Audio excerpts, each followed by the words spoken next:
Elite study daily current affair की series में आप सभी का स्वागत है। इस वीडियो में डिस्कशन करेंगे 9 जून 2022 के हिमाचल प्रदेश राष्ट्रीय तथा अंतर्राष्ट्रीय करंट अफेयर्स के बारे में। पहला प्रश्न है, बोरिस जॉनसन किस देश के प्रधानमंत्री है? देखिए, आपको ये याद रखना है, जो बोरिस जॉनसन है इनका संबंध है ब्रिटेन से। आज के लिए सुर्खियों में इसलिए है क्योंकि इनका जो राजनीतिक दल है जिसका नाम है कंजर्वेटिव पार्टी, तो इस कंजर्वेटिव पार्टी के द्वारा इनके खिलाफ अविश्वास प्रस्ताव पारित किया गया था, लेकिन वो सफल नहीं हो पाया है। ये प्रश्न आपके लिए इम्पोर्टेंट है। जब नए नए प्रधानमंत्री बने थे तब ये प्रश्न पहले पूछा भी जा चुका है। श्रीलंका के किस देश की मदद से पोर्ट सिटी प्रोजेक्ट निर्मित किया जा रहा है? देखिए, जो श्रीलंका की हालत यदि वर्तमान में आप देखेंगे, इकोनॉमिक पोजीशन वहाँ पे अच्छी नहीं है। देश काफ़ी विकट परिस्थितियों से गुजर रहा है और यहाँ पे देखिए जो सिटी प्रोजेक्ट था इसे चीन के द्वारा निर्मित किया गया था और पोर्ट सिटी प्रोजेक्ट $1.4 बिलियन की परियोजना है। इसके तहत समुद्र में शहर बनाया जा रहा है। इसका निर्माण China communications construction company limited ने श्रीलंका सरकार के साथ मिलकर कर रही है। नेक्स्ट क्वेश्चन है, ब्लू ड्यूक को किस राज्य की स्टेट बटरफ्लाई घोषित किया गया है? तो इसका सही उत्तर होगा सिक्किम। देखिए, यह प्रश्न आपका नायब तहसीलदार की परीक्षा से प्रेरित है। यदि आप पिछले 3-4 वर्षों के नायब तहसीलदार परीक्षा के पुराने प्रश्न पत्र पढ़ेंगे तो आपको इस तरह के प्रश्न वहां पे देखने को मिलेंगे। अब आपको साथ में याद रखना है कि जो सिक्किम राज्य है वहां के मुख्यमंत्री PS गोले है और इन्हीं के द्वारा विश्व पर्यावरण दिवस समारोह के दौरान ब्लू ड्यूक को सिक्किम की स्टेट बटरफ्लाई भी घोषित किया है। किन दो देशों के बीच संयुक्त प्रशिक्षण अभ्यास संप्रीति एक्स शुरू हुआ है? तो याद रखिएगा, जो ये संप्रीति एक्स है भारत और बांग्लादेश के बीच में आयोजित होता है। ये प्रश्न भी पहले 2 या 3 एग्जाम्स में जो हिमाचल प्रदेश की टॉप क्लास एग्जामिनेशन है उसमें रिपीट हो चुका है। राजीव गांधी खेल रत्न पुरस्कार देने का निर्णय किस राज्य द्वारा लिया गया है? तो इस राज्य का नाम है राजस्थान। देखिए, जो राजीव गांधी खेल रत्न पुरस्कार था, इसका जो नाम है, पहले देखिए ये पुरस्कार केंद्र स्तर पे केंद्र सरकार के द्वारा दिया जाता था, जो खेल का सबसे सर्वोच्च पुरस्कार माना जाता था, लेकिन इसका नामकरण अभी चेंज कर दिया गया है केंद्र सरकार के द्वारा। आपको कमेंट सेक्शन में बताना है वर्तमान में यदि आप केंद्र स्तर की बात करें या खेल जगत का जो सबसे सर्वोत्तम पुरस्कार है उसका नामकरण क्या किया गया है, ये आपको कमेंट सेक्शन में बताना है। लेकिन राजस्थान में कांग्रेस पार्टी की सरकार है और राजीव गांधी कांग्रेस के एक दिग्गज नेता रहे। सूचना प्रौद्योगिकी के युग में इनका काफी अहम योगदान रहा है। भारत के सबसे युवा प्रधानमंत्री भी रहे हैं। तो इन्हीं के नामकरण पर अब देखिए राजस्थान सरकार के द्वारा यह निर्णय लिया गया है कि राजीव गांधी खेल रत्न पुरस्कार देने का निर्णय लिया गया है। वर्तमान में राजस्थान के मुख्यमंत्री है अशोक गहलोत और यहाँ के राज्यपाल है कलराज मिश्रा। ये भी आपको याद रखना है।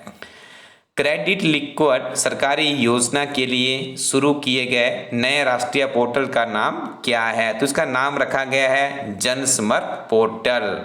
अल्बानिया के नए राष्ट्रपति कौन बने हैं? Who has been elected the new president of Albania? तो इसका सही उत्तर है बलराम बेगच। साथ में याद रखिएगा, अल्बानिया की राजधानी तिराना है और यहाँ की मुद्रा अल्बानियाई लेक है। प्रधानमंत्री के रोजगार सृजन कार्यक्रम को कब तक के लिए बढ़ाया गया है? तो इसकी तिथि को वर्ष 2026 के लिए बढ़ा दिया गया है। किस देश ने अपने तियांगोंग अंतरिक्ष स्टेशन के लिए अपना मानव युक्त मिशन लॉन्च किया गया है? तो ये लॉन्च किया गया है चीन के द्वारा।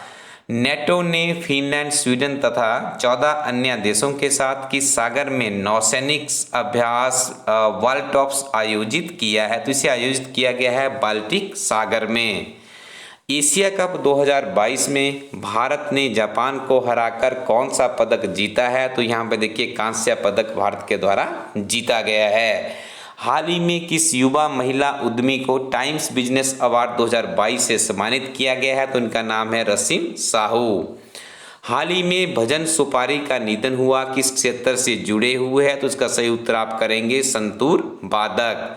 हाल ही में सशस्त्र सीमा बल SSB का नया महानिदेशक किसे नियुक्त किया गया है? तो इसका सही उत्तर होगा SL थायसेन। इलाइट स्टडी कोरोटिन वेबसाइट को विजिट कीजिएगा। काफ़ी नवीनतम किताबें आपको यहाँ पर मिलेगी। हिमाचल प्रदेश की सर्वोच्च सेवाएं, प्रशासनिक सेवा जिसे आप एचएस के नाम से भी जानते हैं, naib tehsildar, allied services, sub inspector, CDPO, टीडब्ल्यूओ,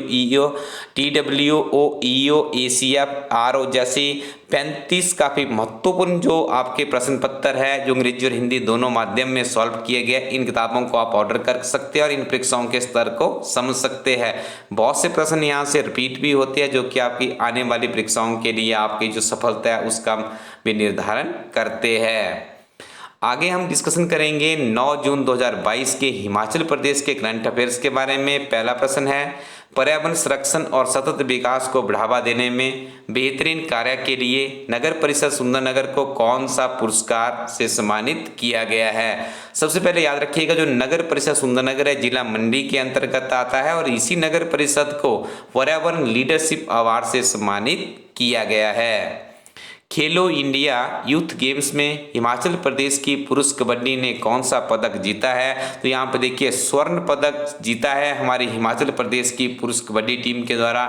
ये प्रश्न आपके लिए बहुत ही महत्वपूर्ण है। हाल ही में अंतर्राष्ट्रीय ग्रीष्मोत्सव का आयोजन कहाँ पर किया गया? तो इसका आयोजन किया गया है शिमला में। हिमाचल प्रदेश की राजधानी शिमला के ऐतिहासिक रिज मैदान पर माल रोड पर अंतर्राष्ट्रीय ग्रीष्मोत्सव में 3500 महिलाओं ने एक साथ महानाटी भी डाली है। किस व्यक्ति को पर्यावरण लीडरशिप पुरस्कार से सम्मानित किया गया है? तो इनका नाम है बीएस महाल। इनके बारे में आपको कुछ और चीज़ें भी जानना जरूरी है। यह लीडरशिप अवार्ड ग्लोबल वार्मिंग की रोकथाम, जलवायु परिवर्तन को रोकना, प्रदेश की नदियों को प्रदूषण मुक्त बनाने और प्रदेश को हरा भरा बनाने के सराहनीय प्रयास के लिए दिया गया है। धर्मशाला के रहने वाले बीएस महाल न केवल कांगड़ा जिला बल्कि अपने सेवा काल के दौरान प्रदेश के आधा दर्जन से अधिक जिलों में पर्यावरण जागरूकता का काम करते रहे हैं। काफ़ी महत्वपूर्ण है। देखिए इस पर्यावरण को बचाना, यदि कोई व्यक्ति यहाँ पे अच्छा काम करता है जैसे बीएस महाल के द्वारा काम किया गया है तो इनके लिए आप कमेंट सेक्शन में जय हिंद हमारी एक काफ़ी बेहतरीन सपोर्टिव एक वर्ड्स की लाइन चलती है, आप भी कीजिएगा ताकि इस तरह का अच्छा काम जो भी व्यक्ति करे उसको हमारी टीम भी अपना समर्पण दे सके। 8 जून 2022 को मुख्यमंत्री जयराम ठाकुर द्वारा कहां पर स्कूल तथा कॉलेज के मेधावियों के लिए लैपटॉप वितरण किए गए? तो इस कार्यक्रम का आयोजन किया गया था मंडी के पडल मैदान में। हिमाचल प्रदेश के स्कूल कॉलेजों में पढ़ने वाले 19,847 मेधावियों को लैपटॉप दिए गए। मंडी के पडल मैदान में लैपटॉप वितरण का राज्य स्तरीय कार्यक्रम आयोजित हुआ और मेधावियों को लैपटॉप देने के लिए करीब 83 करोड़ रुपए हिमाचल प्रदेश सरकार द्वारा खर्च किए गए हैं।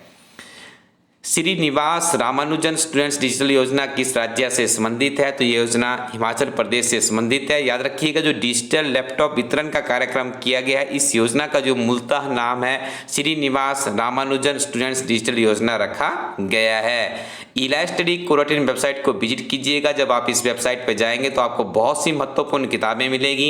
हिमाचल प्रदेश सचिवालय में करीब 5 वर्षों के बाद रिक्रूटमेंट प्रोसेस निकली है।